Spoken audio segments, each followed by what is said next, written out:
요즘 남북 관계라고 하면은 많은 분들이 통일보다 먼저 떠올리는 단어들이 참 많은데요. 오물풍선, 소음방송 같은 부정적인 단어들이 대체적입니다. 우리 통일부는 지난 1년 동안에 남북 관계를 적대와 대결에서 평화와 공존으로 바꾸기 정말로 많은 노력을 했는데요. 2부에서는 통일부 이종주 통일정책실장을 모시고 그간의 성과를 한번 돌아보는 시간을 마련해봤습니다. 실장님 안녕하십니까? 네, 안녕하세요. 와, 스튜디오가 환해졌어요. 환해졌어요? 네. 뭔가 통일부 하면은 약간 덩치 큰 남자분이 오실 거라고 생각했는데 이렇게 갸녀린 여자분이 오시다니요? 아, 이거 우리 시장님 같은 경우에 보니까 또 이제 대변인, 부대변인을 네, 다 네. 하셔가지고 그래요? 기자들하고도 평소에 많이 만나셨기 때문에 네. 미디어에 대한 이해도도 좀 높으실 것 같습니다. 네, 유튜브는 좀 다른 것 같습니다. 지금 굉장히 긴장했습니다. 아, 진짜요? 네. 오인혜 씨가 좀 긴장 좀 풀어주세요 좀. 어떻게 노래라도 불러야 되나? 우리의 손은 통일 불러봐. 그 노래를 진짜 궁금한 게 들으면 많아요. 더 긴장할 것 같아요. 아, 그래요? 죄송합니다. 남북 관계 진짜 그러니까요. 우리가 네. 모르는 이슈들이 많이 있고 왜 저런 일이 일어나는지 약간 상식 밖의 일들이 많아가지고 오늘 같이 해결해 그러니까요. 나가면 좋을 것 같습니다. 저는 지난주 수원에서 네. 우리 남북 여자 축구 경기가 있었는데 야 선수들이 그 하이파이브 하는 모습 보면서 네. 정말 짧은 시간 동안에 느꼈지만은 이런 모습을 오랜만에 본다 그런 생각이 네. 들었는데 그 네. 광경을 좀 어떻게 보셨습니까? 저도 사실 그날 방송을 통해서 경기를 지켜봤습니다. 굉장히 비가 많이 오는 날이었는데요. 폭우 속에서도 우리 국민들도 따뜻하게 응원을 해주시고 선수들도 정말 최선을 다하는 모습이었습니다. 근데 아마 공항에서 오실 때부터 보도가 많이 됐기 때문에 보셨겠지만 네. 대부분 선수들이 굉장히 딱딱한 표정이었었잖아요. 맞아요. 그렇게 무표정을 하다가도 경기장에서는 남북 선수들이 같이 하이파이브하는 모습을 보여주더라고요. 네. 저도 그 장면에 좀 마음이 찡한 생각도 들었고요. 이런 장면이야말로 정말 우리가 좀 국민들에게 보여드리고 싶은 작지만 평화의 장면이 아닐까 하는 생각을 야, 했습니다. 그랬구나. 오인혜 씨 같은 혹시 이제 네. 남북끼리 이제 스포츠 단일팀 과거에 좀 꾸렸었는데 네. 그런 단일팀 중에서 생각나는 모습 같은 거 혹시 있어요? 말씀드리기 전에 지금 많은 분들이 나가실까 고민하고 있는데 오늘 너무 재미있는 내용이 아, 이거 너무나 많으니까요. 재밌죠. 지금 네. 우리의 소원은 통일입니다. 여러분의 주적은 누구죠? 그렇기 때문에 나 얘기할 뻔했죠. 함께 끝까지 해주시기 바라겠습니다. 네.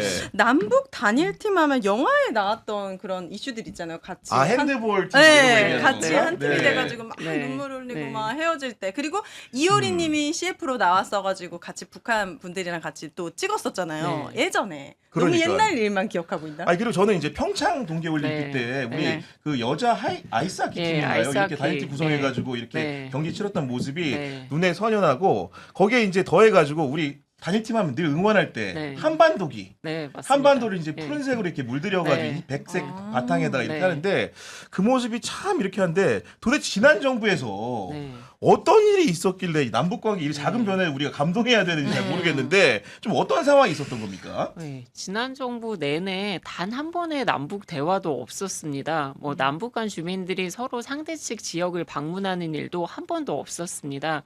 사실 지난 정부 기간 동안 남북을 오간 것이라고 하면 확성기의 소음 아. 그리고 오물풍선 네. 전단들 뿐이었다고 할 수 있습니다. 참 아쉬운 대목이었고요. 그런 시절을 지나서 지난 5월 17일에 그 평양의 내 고향 축구 선수단이 수원을 방문하게 된 거죠. 그러니까요. 네. 음. 그런 상황이 이루어졌던 거고 네. 아무래도 이제 이재명 정부라는 환경 변화가 가장 큰 영향인 네. 것 같고 지금 취임 1년이 나이기 때문에 변화된 통일부의 역할도 새롭게 이제 진척이 되고 있는 상황인데 그 이재명 정부 같은 경우에는 기존 대북 정책과 달리 한반도 평화 공존을 상당히 강조하고 있는데 네. 어떤 점에서 좀 많이 달라진 겁니까?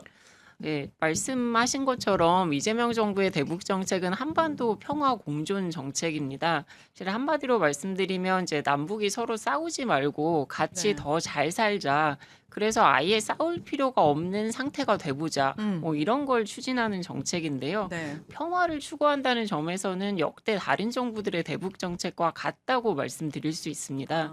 근데 다른 점이라면 평화를 정책의 가장 중심에 네. 그리고 어떤 우선순위의 제일 첫 번째 자리에 이렇게 두고 있는 거다. 이렇게 말씀을 드릴 수 있을 것 그 같아요. 협정이나 이런 것들이 예를 들어서 네. 종전협 선언, 네. 평화협정 이런 것들을 선언문이나 이렇게 서류를 통해서 네. 남길 수는 없나요?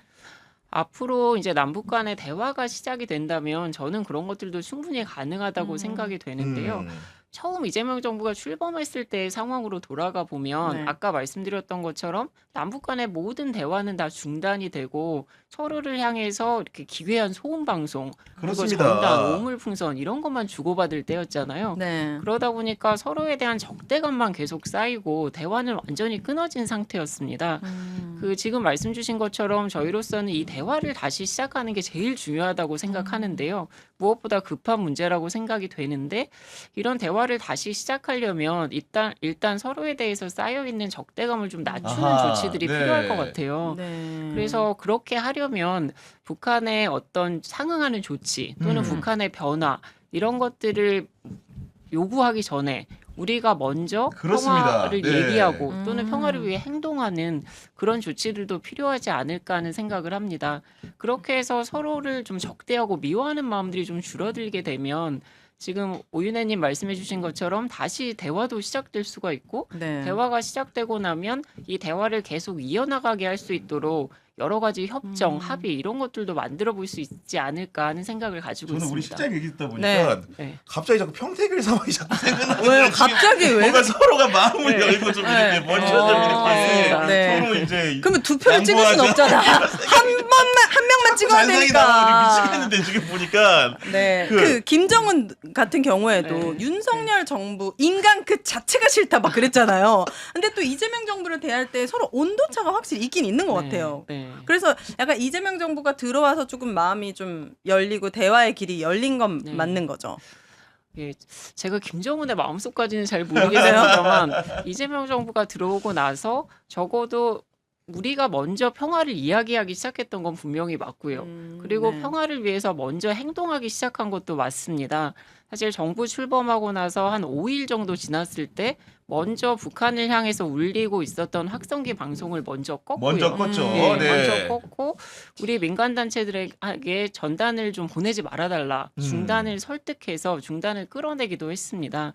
이런 조치들을 우리가 먼저 하니까 북한도 우리를 향한 확성기 방송을 같이 껐고 우리에게 보내오던 오물풍선들을 더 이상 보내오지 않았습니다. 네. 우리가 먼저 평화를 말하고 평화를 행동하니까 아주 작은 평화지만 작은 변화지만 변화로 좀 호응해 왔다 이렇게 말씀드릴 수 있는 부분도 있을 것 아니, 같습니다. 저도 이제 사회부 기자 네. 생활하면서 통상적으로 가장 많이 하는 취재 중에 하나가 예전에 접경 지역에 사는 주민들이 네, 그런 네. 그 대남 방송의 소음에 네. 상당히 시달리는데 옛날 같은 맞습니다. 경우에 내용이라도 있는데 네, 네. 그때 나중에 들어본 그 윤석열 네. 정부 때 같은 경우 기괴한 소리들을 맞습니다. 이렇게 보내가지고 네. 잠을 못 자게 한다거나 네. 가축들이 그 영향을 받아 폐사가 네. 된다거나 네. 영유아들이 경기까지 일으켰다 네. 이런 얘기 들었는데 확실히 그 피부로 느껴지는 네. 변화를 네. 우리 접경 지역 주민들이 네. 우리 통일부를 통해서 많이 느꼈을 것 같아요. 네, 저희가 작년 11월 경에 접경 지역 주민들을 모시고 그 토론회를 한번 열었었어요.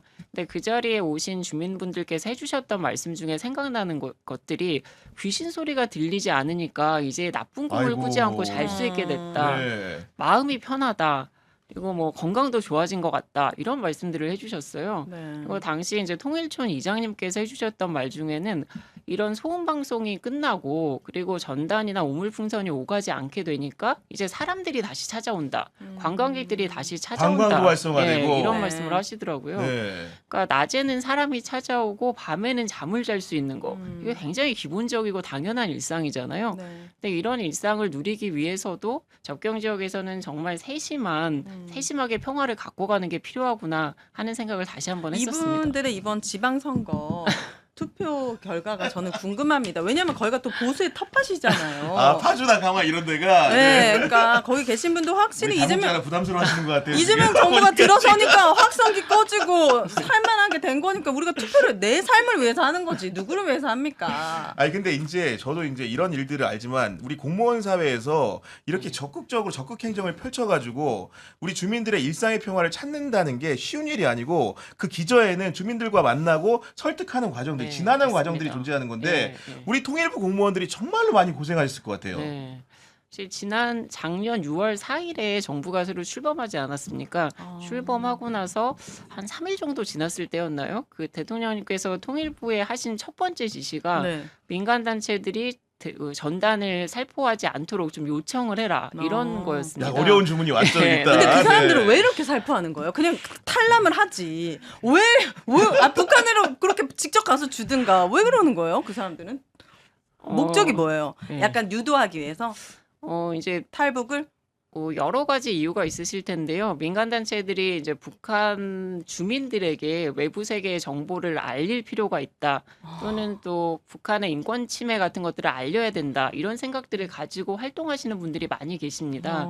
이런 분들이 이제 그런 걸 알리기 위해서 사용하시는 방법들이 여러 가지가 있는데요. 그 중에 일부 단체들은 전단을 보내는 게 좋은 방법 중에 하나다. 이렇게 그렇게 생각을 한 생각하시는 거죠. 분들도 네. 계셨었습니다. 그렇지만 네. 본인들이 이제 네. 북한의 뭐 인권과 여러 가지 자유를 네. 생각하는 부분이 중요한 만큼 네. 실제로 접경 지역에 살고 있는 네. 우리 주민들의 네. 삶이라는 건 네. 더욱더 중요한 가치가 있기 때문에 네. 균형적인 태도로 정확한 판단을 했어야 네. 되는데 네. 그런 부분들이라는 것이 실제로는 남북 간의 군사적 충돌이라든가 이런 네. 것까지 야기할 수 있는 국면에 이르렀기 때문에 네. 이재명 대통령 같은 경우에는 뭔가 특단의 조치가 필요하고 했던 것이고 네. 이후에 통일부의 노력으로 여러 가지 입법적인 과제 같은 네. 경우에도 네. 성사가 된 게 아니겠습니까? 네, 맞습니다. 그 대통령께서 그런 지시를 하신 후에 통일부에 이제 관련된 많은 직원들이 이런 활동을 하시는 민간 단체들, 이런 민간 단체들과 수시로 통화도 하고 만나 뵙기도 하면서 네. 이 전단 살포를 좀 중단해 달라라고 설득을 했습니다. 그때 저희가 설득하기 위해서 드렸던 말씀 중에 대부분의 내용이 지금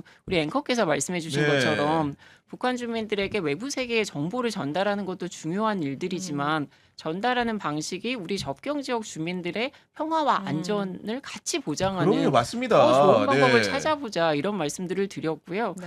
뭐 그런 과정에서 많은 분들이 거기에 동참도 해주시고 이해도 해주시고 또 결단도 해주셔서 한 달 정도 굉장히 힘든 시간을 거쳤습니다만 결국 이런 단체들이 좀 전단을 보내지 않겠다라고 네. 선언도 해주셨습니다. 네. 그리고 그 이후에는 이런 일들이 되풀이되지 않는 게 중요하잖아요.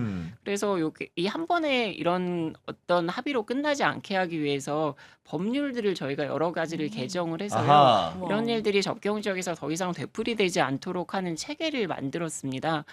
경찰관 직무집행법도 개정을 했고요. 항공안전법도 개정을 했습니다. 이런 것들을 통해서 좀 제도적으로 접경 지역 주민들의 이런 평화, 안전 이런 것들이 보장될 수 있는 그런 토대가 좀 마련됐다. 그 또 이렇게 날리면 말씀드릴 수 어떻게 되는 있습니다. 거예요, 그 사람들은? 이 새로 네. 생긴 제도를 네. 통해서. 네. 그게 궁금해 나는. 네.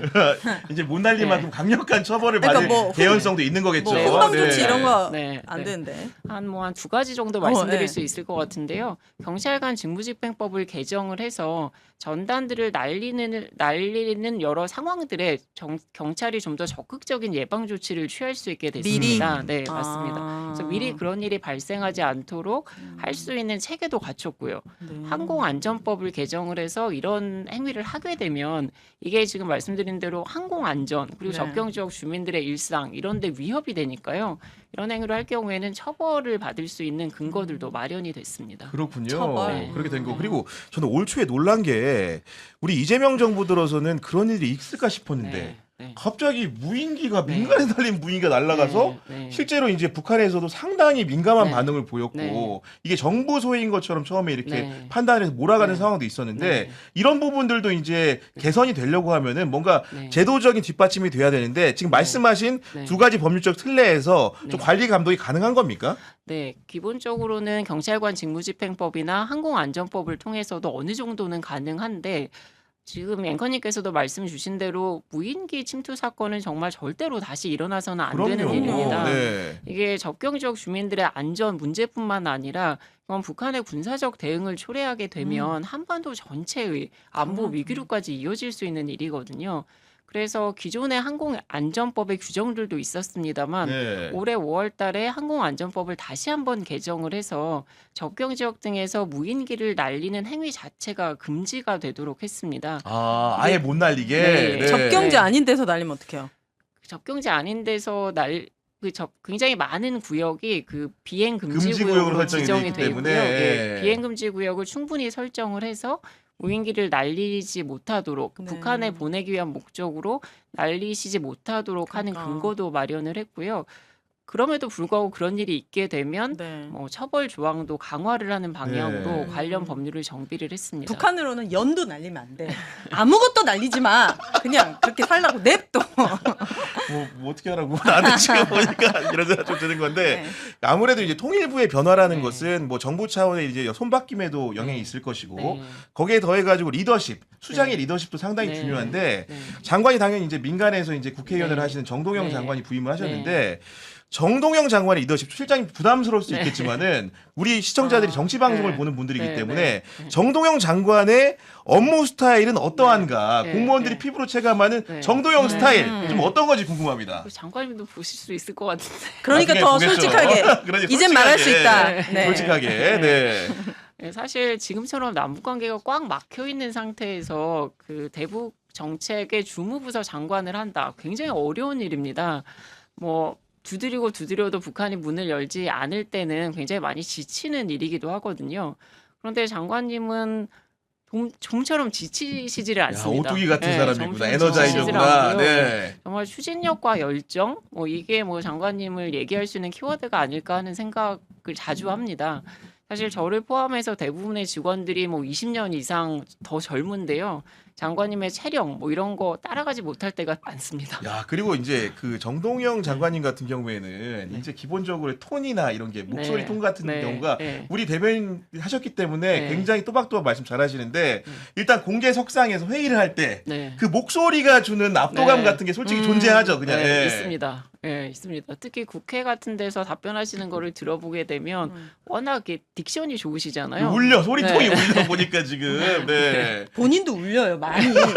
마이크 좀 저는 멀리. 뚱뚱해서 그런 거예요. 소리통이 두꺼워가지고 어제도 지금. 울려. 네. 네, 그런 얘기 드리는 거고. 네. 그리고 그 우리 정 장관이 오신 다음에 네. 가장 큰 변화가 원래 북한 요즘 주적 챌린지 정말 저는 싫어하는 형태의 네. 그런 네. 선거 운동 방식이 진행 네. 중인데 주적을 북한으로 설정하지 않고 북한을 네. 위협이라는 표현으로 네. 설정을 하면서 네. 뭔가 남북 관계에서도 그 선진적인 관계를 네. 나아가기 위한 조치들을 좀 취하고 네. 있다고 느껴지거든요. 네. 현격한 변화 아니겠습니까? 네. 사실 아까 이재명 정부가 한반도 평화 공존 정책을 추진하고 있다고 말씀드렸는데요. 평화 공존 정책의 첫 번째 원칙이 북한 체제를 존중하는 겁니다. 북한은 한편으론 우리에 대한 안보 위협이기 때문에 위협인 부분은 위협으로 인정을 하고 대비를 합니다. 그렇지만 동시에 같이 대화도 해야 되고 뭐 협력도 해야 되는 상대방 아니겠습니까? 같이 대화도 하고 협력도 하려면 북한 체제를 인정해주고 존중하는 것도 또 같이 필요합니다. 그래서 이런 존중과 인정 이런 것들을 위한 여러 가지 노력을 기울이고 네. 있다고 말씀드리겠습니다. 그러니까요. 그리고 이제 저희가 여러 가지 이제 통일부에서 추진하는 다양한 이렇게 성숙한 시민 의식에 걸맞는 변화의 측면을 얘기를 해보려고 하는데 오인혜 씨 일단 네. 노동신문이 뭔지 알아요, 몰라요? 노동신문 뭔지 알고 있어. 아예- 얘기 좀 해봐 지금. 예. 노동신문 북한에서 나오는 신문 같은 거 아닐까요? 북한의 맞습니다. 신문 이름? 얼추 네. 맞췄어요 보니까 네. 지금. 네. 우리 북한 말이 어떻게 하다? 우리네 조국이. 맞아 진짜 뭐라 너무 나간 거고 네. 사실은 우리가 네. 노동이라고 있죠. 노동이라고 이제 네. 글자는 아. 적혀 있는 신문을 네. 얘기하는 거고 네. 실제 북한 노동당 네. 그 일당 독재이기 때문에 네, 기관지 맞습니다. 같은 거잖아요. 맞습니다. 근데 예전에 이제 네. 노동신문 본다 그러면은 네. 야 음습한 데서 아, 이렇게 네. 뭔가 오. 형광등을 이제 네. 끈 상태에서 네. 후레쉬로 네. 비춰서 봐야 될 것 같은데 네. 네. 요거를 이재명 정부는 공개를 네. 했단 말입니다. 네, 좀 어떤 의미로 맞습니다. 봐야겠습니까?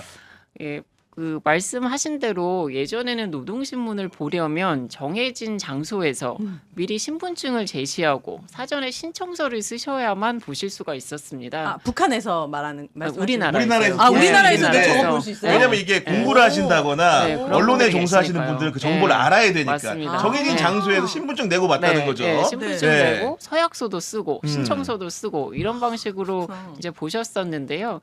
지금은 뭐 이런 거 아무것도 하실 필요가 없습니다.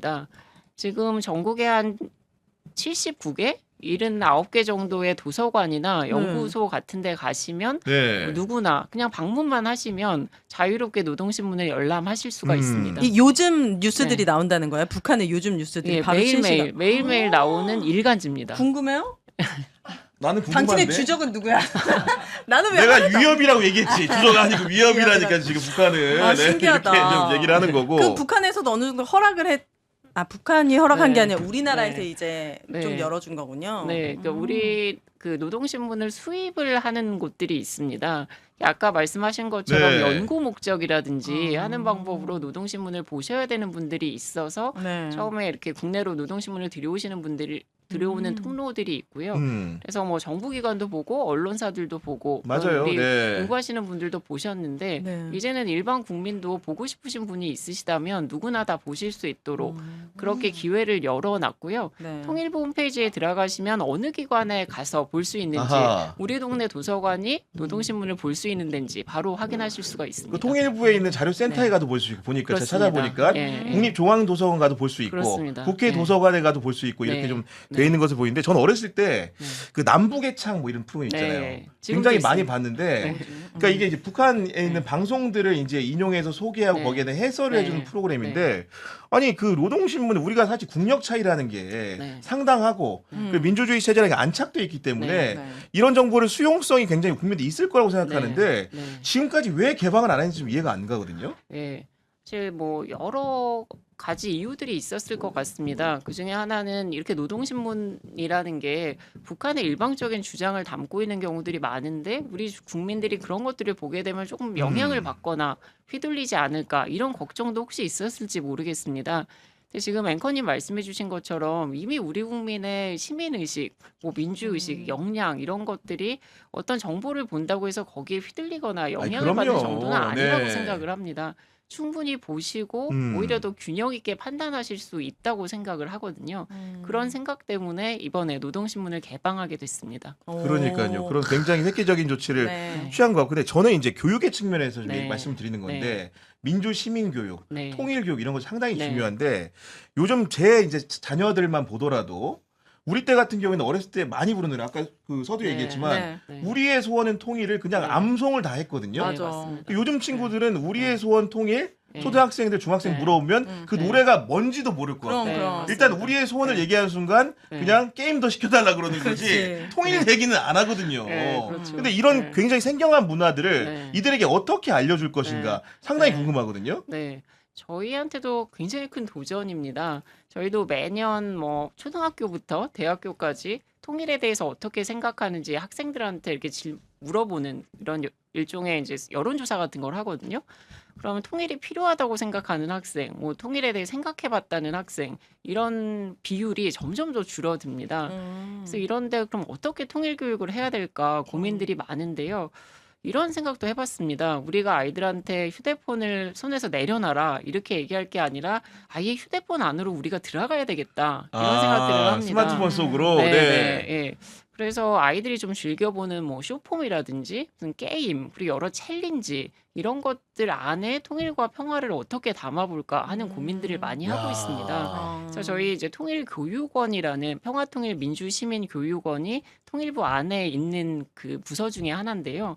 거기서 점점 더 이렇게 디지털 컨텐츠를 많이 늘려나가고 있습니다. 그렇군요. 통일교육 프로그램을 만들더라도 뭐 디지털 그림책, 초등학생들을 위해서는 그런 것들을 만들고 또 중고등학생들을 위해서는 뭐 메타버스 게임, AI 챌린지 이런 것들을 좀 시도를 해보고 있거든요. 그런데 그런 것들이 그래도 조금씩 반응이 옵니다. 아니, 갑자기 또 네. 듣다 보니까 그 뭔가 이제 후보들한테 우리의 소원 한번 챌린지 한번 해보고 싶네. 해봐요. 할 수 있잖아. 아, 이게 우리의 나는 소원 할 수가 물어보면은 없으니까. 왠지 통일할 것 같아 네. 다들 보니까. 우리 수원은 유튜버 이런 거 하시지 않을까? 아니 그러니까 요즘 기성 네. 그 선거에 출마하신 후보들한테 네. 아무래도 네. 네. 중장년층이 우리의 소원, 많으시니까. 나의 네. 소원은 당선 뭐 이렇게 해야겠지. 아 그럴까 어떡하나. 저는 이 통일에 대해서 사실 네. 어렸을 때는 그렇게 네. 교육을 받았지만 네. 커서 보니까 남한과 북한이 물리적 통일이 점점 불가능할 거라는 생각을 네. 해요. 네. 다만 바람은 남한은 남한대로, 북한은 네. 북한대로 네. 그냥 평화적으로 그냥 네. 서로를 존중하면서 네. 사는 게 가장 네. 좋지 않을까라는 네. 바람을 가지는데 네. 물리적인 통일을 위해서 힘쓰는 게 네. 궁극적인 목표이신 거죠? 어, 이신가요? 유두신문이 네. 이실까요? 통일부니까 아니, 근데 이름이 왜냐면은 우리 통일부니까. 실장님이다 보니까 네. 누구 네. 이게 뭐 일개 직원이 나와서 한 네. 얘기가 아니고 네. 책임감 있는 말하기가 되다 보니까 네. 굉장히 네. 부담스러우실 것으로 느껴지는데 네. 네. 기본적으로 두 국가라는 건 지금 우리도 네. 인정하고 있는 거죠. 예, 북한은 네. 이제 적대적 두 국가라고 주장을 하고 있고요. 네. 우리는 이미 뭐 91년에 남북의 기본합의서라는 걸 만들고 각기 유엔에 가입을 했습니다. 네. 국제법적으로는 그때 유엔에 가입한 두 개의 국가로서 이미 그렇죠. 두 국가가 네. 됐다라고 음. 말씀드릴 수도 있을 것 같고요. 또 사실상으로는 서로 다른 두 개의 정치적인 실체로 존재하고 있기 때문에 네. 뭐 사실상의 두 국가 그리고 국제법상의 두 국가 이런 말씀을 드릴 수는 있을 것 같습니다. 네. 북한은 여기서 더 나가서 그냥 두 국가가 아니라 서로 적대적인 두 그렇게 국가다. 붙였어요. 이렇게 네, 주장을 하고 안타깝게도. 있는 거고요. 네. 우리는 뭐 적대적인 두 국가 이게 남북 관계의 새로운 현실이 되어서는 절대로 안 된다. 이런 생각을 가지고 있고요. 그래서 이렇게 적대적인 두 국가가 적어도 평화롭게 공존하는 평화롭게 같이 살 수 있는 관계로 바뀌어야 된다라는 생각을 하고 있습니다. 네. 그래서 통일부가 지금 하고 있는 정책의 대부분들은 어떻게 하면 이 적대성을 낮추고 남북이 평화롭게 공존하는 상태를 만들 네. 것인가 여기에 네. 초점이 맞춰져 있고요. 오윤혜님 말씀하신 대로 평화롭게 공존하는 상태가 그 첫 번째 출발이 돼야 된다고 생각합니다. 그리고 이제 공존의 길로 네. 가는 과정에서 네. 서로를 이해하는 것도 필요하지만 네, 맞습니다. 실제로 이제 북에서 남으로 내려오신 북향민이라는 네, 존재가 네, 있는데 네. 예전에 우리가 표현이 다양했죠. 뭐 네. 세터민이라 부를 때도 네. 있었고 탈북민이라 네. 부를 때도 있었는데 네. 지금 북향민이라는 용어로 네. 이재명 정부에서는 네. 확실하게 고착이 된 상황인 네. 거고 이런 상황에서 제가 좀 궁금한 거는 예전에는 네. 그 북향민들을 다룬 여러 가지 기사들도 네. 많았고 네. 통계들도 다양했는데 네. 과거처럼 지금도 많이 내려오는 것이 좀 궁금하거든요. 네. 그 작년 한 해 동안 223분의 북향민들이 그 국내에 입국을 하셨습니다. 일 년에요? 네, 한 해 엄청 많이 동안. 오네. 네, 네. 그러니까. 근데 네. 많이 과거에는 뭐 한 더 많이 매년 왔겠죠. 1,000명 네. 이상 그리고 네. 아주 많을 때는 한 3,000분 이렇게 오신 적도 있었습니다. 네. 네, 코로나 기간 동안에 이제 많이 줄어들었고요. 최근 한 3년 정도는 한 200명 내외 이런 정도 그 국내 입국을 하고 계십니다. 아니 그렇군요. 제가 최근에 제가 오정 TV에서 탈북자 인터뷰하는데 너무 웃겨. 북향민 탈북자 아니라니까 지금. 북향민. 북향민 북이 고향인 사람들. 아, 네. 액수에 따라서 네. 헤엄쳐 오거나 돈을 많이 주면 그 군인이 업어가지고 업혀가지고 아 압록강 이렇게 건너는데 예를 들면. 네, 뭐 예. 두만강이 어디야 뭐 이렇게 건널 때도 돈을 네. 또 많이 주면은 네. 군인이 네. 업어가지고 건너주고 다시 군인은 탈북한 거잖아요. 다시 다시 돌아가. 돌아온다. 근데 지금 금액이 너무 올랐대요. 엄청 비싸다고 그래요. 하더라고요. 네. 다양한 게 있는 거. 결국은 네. 이제 우리 북향민들을 한국 사회가 북향민. 얼마나 네. 잘 수용하냐가 네. 너무나 중요한 것이고 맞습니다. 통일부에서 운영하는 그런 네. 교육기관 같은 경우는 하나원이라는 곳이 있는데 네. 제가 알기로는 경기 안성과 강원도 화천 두 군데 네. 있었는데 맞습니다. 그 말 그대로 이제 그런 북향민의 숫자가 입국자 수가 줄어든다라는 것은 네. 그 시설의 그런 효율적인 이용도 필요하는 뜻이 네. 될 것도 같거든요. 네. 어떻게 변하고 있는 겁니까? 네. 처음에 국내에 입국하시게 되면 우리 사회에 정착하기 위해서 가장 필요한 기초적인 교육을 좀 받는 게 필요합니다. 그렇게 하시는 그런 교육을 받을 수 있는 시설이 하나원인데요. 과거에는 말씀 주신 것처럼 두 군데에 나눠져 있었습니다만 최근에는 이 시설들을 좀 더 효율적으로 이용할 수 있도록 안성 하나원 한 곳으로 통합을 안성 한 했습니다. 곳으로. 예. 네. 그리고 그렇게 되면 이제 제2 그 화천 하나원 시설이 남아 있지 않습니까? 그래서 이 시설은 이제 초기 정착 교육을 하던 시설에서 이분들이 이제 사회에 나가서 적응하시는 과정에서 겪는 어려움 이런 것들을 좀 더 잘 도와드릴 수 있는 시설로 이런 사회 적응 시설로 기능을 재편하기 위한 준비를 하고 있습니다. 그러면서 저희가 또 하나 생각했던 게 이게 화천에 있는 시설인데 이 시설 안에는 저희가 의료 시설을 잘 갖추고 있습니다. 많은 이제 북향민 분들이 국내 입국하는 과정에서 건강상의 이제 어려움을 겪게 되시는 경우들이 많거든요. 네. 그래서 이 하나원 시설 안에는 의료 시설을 저희가 잘 갖추고 있어서 이 의료 시설을 화천 지역의 주민들한테도 좀 개방을 해서 지역사회 공헌하는 네, 방식으로. 지역 사회가 좀 네. 상생할 수 있는 방법 이런 걸 찾고 있습니다. 그리고 우리 우와. 북향민들 같은 제 생각해 보면 가장 이질적인 요소가 뭘까? 네. 아무래도 이제 여러 가지 그 기술 격차가 있겠지만은 네. 특히 스마트폰 있고 네, 없고가 상당한 네, 차이일 것 같은데 네, 네. 스마트폰 관련된 교육들을 좀 어떻게 시키는 거예요? 네. 사실 그 하나원에서 뭐 기본적인 스마트폰 사용법 이런 교육들은 전부터 저희가 해드렸었는데요. 한 가지 어려움 중에 하나가 이전까지는 하나원에서 스마트폰을 사용하실 수가 없었습니다. 아 교육 과정 네, 중에는 네. 교육생 한 분 한 분이 이제 개인 휴대폰을 갖지 못하는 이제 이런 상황이 있었거든요. 그랬던 이유가 이분들은 그 우리나라 입국을 하셨을 때 아직 주민등록번호가 없습니다. 그렇죠. 근데 우리가 주민등록번호가 개설이 안 되는구나. 없으면, 개통이 안 되는구나. 어디 가서 예. 휴대폰을 개통할 맞아. 수가 없잖아요. 취직도 못하고. 예, 예. 그런 어려움이 또 있고 또 이분들의 이제 신상 정보라는 거는 특히 이제 초기에 입국하신 상태에서 좀 잘 보호가 돼야 되거든요. 근데 이 휴대폰을 개설하는 과정에서 통신사에 이런 정보가 그러네. 노출이 혹시 네. 되면 위험하지 않을까 이런 걱정들도 있어서 음. 사용하실 수가 없었는데요. 근데 그러다 보니까 이 사회에 당장 나가면 당장 스마트폰으로 너무 많은 일들을 해야 되지 바로 그렇죠. 적응해야 않습니까? 되는데. 네. 네. 그러니까 적응 과정의 효율성도 좀 떨어지고 음. 많은 교육생 분들이 스마트폰을 사용하고 싶다 이런 말씀도 하셔서 저희 직원들이 굉장히 많이 애를 썼습니다. 어떻게 하면 이런 문제를 좀 해결하고 방법을 찾을 수 있을까 하다가 관련된 여러 부처들이랑 협의를 해서 네. 이 개인 명의가 아니라 기관 명의로 통일부 명의, 하나원 명의로 아하. 회사를 좀 개설을 해드리자. 뭐 하고 이분들의 그 신상 정보도 직접 제공하지 않는 방법을 좀 찾아보자. 그렇군요. 이런 네. 것들을 만들어서 작년 말부터 사용하실 수 있게 만들었습니다. 이건 너무 마이크로한 문제여서 실장님이 네. 모를 수도 있겠다는 생각 네. 들면서 여쭤보는 건데 네, 뭔데요? 네. 혹시 휴대전화는 네. 삼성의 애플이에요? 그러니까 지금 그거는 삼성이겠죠? 모르겠습니다. 아무래도 네. 의외로 또 네. 샤오미일 수도 네. 있어. 애플은 아닌 것으로 알고 있습니다. 애플은 샤오미도 아닙니다. 예, 아마도 네. 삼성이지 않을까. 네. 댓글에 나 너무 재밌는 게 북한보다 구구가 더 무섭대요. 그리고 남한도 지금 통일이 안 되는데 뭔 통일을 얘기하냐? 이런 댓글이 있어 지금. 그러니까요. 어쨌든 간에 우리 통일부가 보면은 어쨌든 북향민들이 적지 않은 수가 해마다 입국을 하기 때문에 그런 재교육을 네. 위해서 여러 네, 가지 네. 교육적인 부분도 획기적으로 네. 하고 있고 네. 시설적인 여건도 네. 개선을 하고 있고 이런 네. 부분들을 정말 노력하시는구나 이런 생각이 좀 드는 건데 어쨌든 간에 이런 다양한 성과들을 좀 설명해 주셨는데 네. 그래도 1년 동안 하면서 남은 4년이 네. 이재명 정부 있지만은 이거는 좀 아쉬웠다는 대목이 좀 있습니까? 혹시? 네. 사실 지난 1년 동안 이제 남북 관계에 꽉 막힌 남북 관계에 바늘구멍을 좀 뚫어보겠다 하고 여러 가지 노력을 했습니다.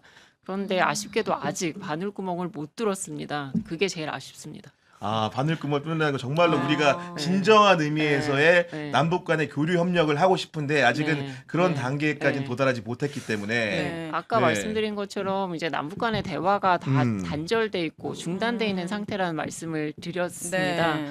이 남북 간의 대화가 다시 이어지도록 하는 게 이제 또 통일부 입장에서는 가장 첫 번째 과제입니다. 일단 대화가 시작되어 어떤 문제든지 그 대화 테이블에 올려놓고 같이 이야기를 할 수가 있고 그렇죠. 이야기를 해야 위기는 위기대로 풀어가고 그럼요. 네. 또 새롭게 만들 수 있는 건 같이 만들어 나갈 수가 있지 않겠습니까?